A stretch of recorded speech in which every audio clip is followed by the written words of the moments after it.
இந்த வீட்டுல இந்த உலகத்துல நான் இல்லாம யாருக்குமே வாழ முடியாது. ஏன்னா நான் தான் மெயின். இப்படின்னு ஸ்டைலா சொல்றதுக்கு நல்லா இருக்கும். ஆனா நான் நல்லா இல்ல. எல்லாத்துக்கும் நான் வேணும். சாப்பிடும் போது வேணும், படுக்கும் போது வேணும், கக்கூஸ் போகும்போது கூட எடுத்துட்டு போயிருவியாவே. சும்மா போறேன். இது எல்லாமே அந்த ரீல்ஸ் பையனால வந்த பிரச்சனை.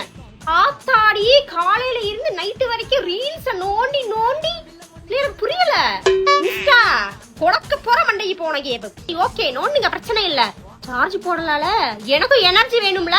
அது எப்படி 1% இருந்தாலும் அந்த 1% தீந்து என்னைய சாவடிக்கிற வரைக்கும் அவன் போனை வைக்க மாட்டான். போனை வச்சு சார்ஜ்ல போட்டு ஓகே நம்ம ரிலாக்ஸ் பண்ணலாம்னு நினைச்சாலும் அந்த போன் சார்ஜ்ல போட்டுக்கிட்டு நோண்டிக்கிட்டு இருப்பான். வாழ முடியாது அவனால. போன இருந்து என்னெல்லாம் பிரச்சனை நான் அனுபவிக்கிறேன் தெரியுமா உங்களுக்கு? தெரியாது. இந்த வீட்டுல ஒரு அம்மா இருக்கு பாத்துக்கோங்க, எல்லாத்துக்கும் ஏமட்டையா போட்டுருன்னு.